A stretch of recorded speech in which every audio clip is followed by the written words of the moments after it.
I'm going to lead the stage and let the judges introduce themselves, starting with... Yes, we'll start on this side. Hi. So I'm Joseph Chen. I was the winner of the Luci Awards last year with my design, Fantastic Factories. I'm Lindsay Tokuda. I am a producer at Forest Pruzan Creative. I'm Ruby Wishnetsky. I'm also a producer at Forest Pruzan Creative. I'm Paul Peterson, game designer. I'm Mike Elliott. I'm a freelance game designer here in Seattle. I'm Liz Spain, game designer at Lone Shark Games. I'm James Ernest, also a game designer. Those are like the briefest introductions you guys have ever done. That's because we take time and craft the blurb in the book. I don't really know what I've done. You know what you've done.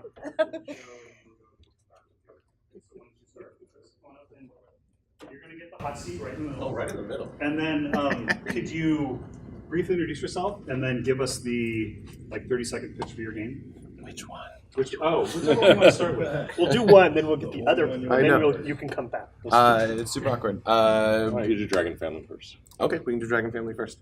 So my name is Chris Glein. I'm a local Seattle game designer and user interface developer. And I've been making games for the last couple of years and really loving the craft of it. I make the art and the games, and I just love making the whole thing.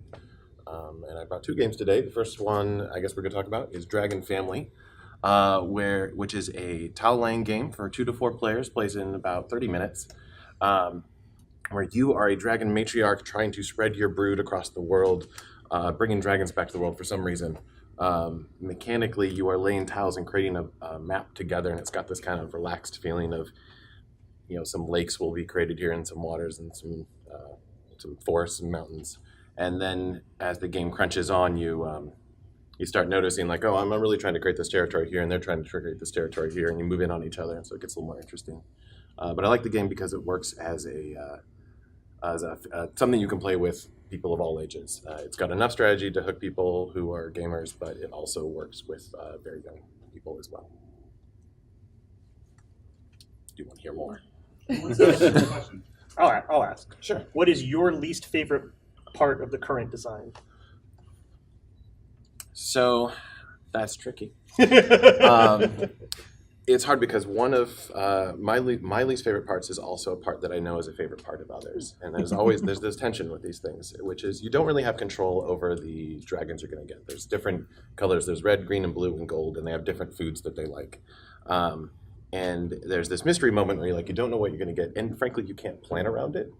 But it's a high emotion moment where there's this when someone flips that, you can see their face light up or their face get disappointed, and it creates this attachment and this engagement that is not about hardcore gameplay, but it's an emotion. And whenever I see something like that, I want to keep that. That's a moment that someone gets to have. So it's mixed for me. So with the pawn movement that you have, are there potential issues in the game with some people getting trapped or having inferior moves in some situations? Yeah. How do you resolve that in most games? Some of that is there is a skill curve where you learn to anticipate some of those things, but it can be if it's a negative play experience on your first time, it can be a little rough. Part of what I've done to compensate that is you have a reposition move, and making that not a big penalty is important. So you get exactly what you want. You get something to help you get unstuck in the future. Having that ability is pretty important. I didn't have that as generous before, and it was more of a problem. What other areas of player interaction are there other than kind of blocking other people? So blocking people or joining with people is part of it. So trying to trade territory and trying to move them together. It's hard to do, but it's very possible. But there's this kind of shared gain where you see someone's going for something, they're placing this town over here, this forest over here, and you're well, I kind of want to know that action. And so you can start kind of feeding off of what they're doing. It's not a player interaction you're trying to swat them down or anything, but you're interacting in this kind of unspoken way that's interesting. So I like the dynamics that emerge from that. Whenever someone puts a city, it naturally gets surrounded, which makes sense thematically to me. It's everything builds around these towns. But it's because the mechanics reinforce that. The gold resource you get there is the most valuable resource, so everyone wants to kind of get in on that action. How have you considered balancing player position, first player, et cetera, versus the other players? I've been thinking about it. I want to measure what the effect of the first player is. There's definitely it feels bad. It's a feel bad moment, which is not good. But I also want to limit the setup and complexity so that it's not like, oh, if it's many players, this situation, you feed out those things. There's maybe some compensation there that's good. You start with more tiles. You start with a resource.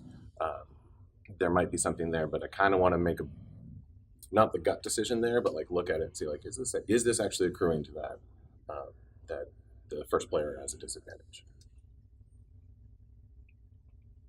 How did you decide the distribution of the tiles? So like there are fewer city tiles, but what are the ratios between cities, forests, mountains, water, and what was the reasoning behind that?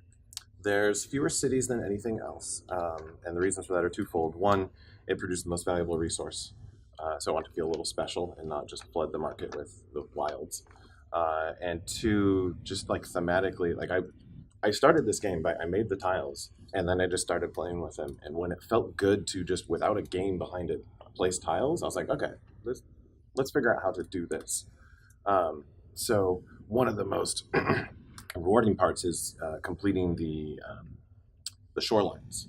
So there's more shoreline pieces than anything else, and they're also quirkier than anything else, so that you get that like satisfying moment of you place something that is just the right tile that's surrounded by a whole bunch of other things. You get a big boon of resources, and you're like, yeah, I did it. But it's hard to do, so there's more of those. So you might spend more of those in your hand being like, when is this moment? So I think the distribution is it's equal mountain, equal forest, fewest town, but quite a few water because you might end up with more in your hand. What do you think the starvation mechanic adds to the game? Good question. Is it too punishing? I think is what you're asking. Well, it changes the pacing of the game too. Yeah. So there is a bit of a encouraging you to plan ahead. It's like that's the game. Like when you want to reward, you got a fair amount of randomness in what you're dealt. So where are the places where you can exert strategy? And that's one where good planning can be rewarded. Now there's a question of if you're trying to make a family game, how rewarding do you make that? And is there, should it be less punishing?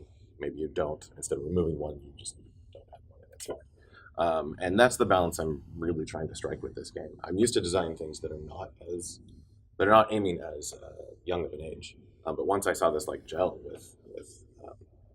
with kids, I'm like, oh, maybe I don't need to like hone all of those things as much. But I want adults to be engaged too. So there's a balance there. It feels okay right now. Maybe it would be better being like you don't take tiles off or take resources off. That's something to play with. What was your reasoning behind how the mechanics for hand size of tiles and hand management of tiles works? Yeah, so it's a little quirky in that you start with 3, and you have to play them all before you get more.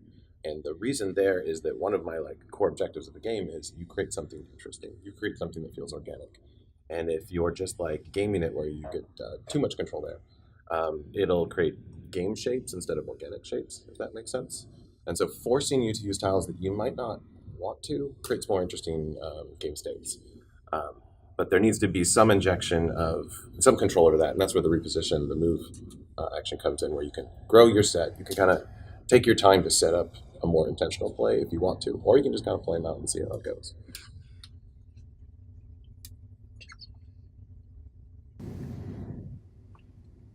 You've all asked my questions. I like this game because I more or less understand everything I'm doing metaphorically.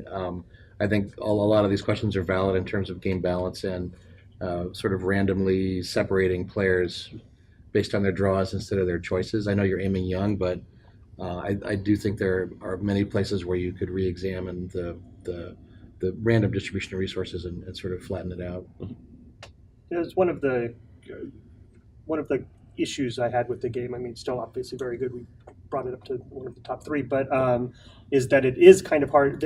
Like in our game, it happened that there was a big ocean made in the middle, and we were all flipping over dragons, and none of us were getting dragons that could get in there. And then once people had dragons that could get in there, it was all about getting those dragons and trying to get them into that space. And it didn't feel like I was planning on how to do it. I was just lucking into being able to get into this space that had been created. So. Yeah.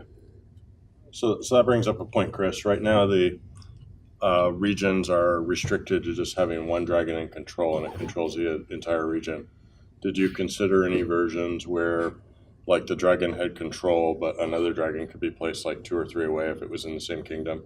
And then, Yeah, I think it'd be interesting to explore that. I started with just kind of a thematic decision on like, yeah, they've got like little territory. They're trying to scare each other off. And it's defined as these regional bounds, like these terrain tiles, because that seems like a good scoring goal.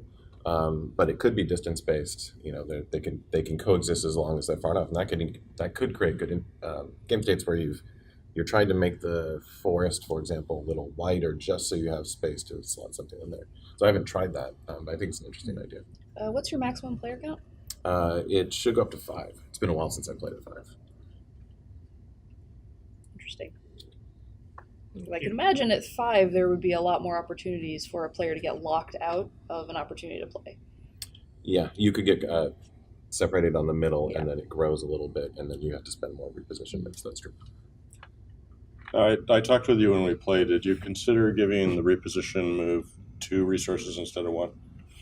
The reason why it's 1 and not 2 was that I want to incentivize the growth of the map, both from a kind of thematic sense. It's nice to watch this thing grow, but also it's an additional timer on the game. And if you have the move give you 2 resources, that's about your average return on placing a tile. So the moves start to feel more equivalent, and you're getting exactly what you want. Maybe it could be changed to not be exactly what you want. But it seemed like it was occupying too much of the space as opposed to being an action between it. Is this a time when I'm growing and getting more resources, or is this getting exactly what I want and kind of setting up later? So it is an intentional choice that it's fewer right now. Cool. Are we done with questions for Chris? Yes. All right. All right. Thank you, Chris. Thanks. See you soon. And I'll see you. Why is he leaving? We could talk about it.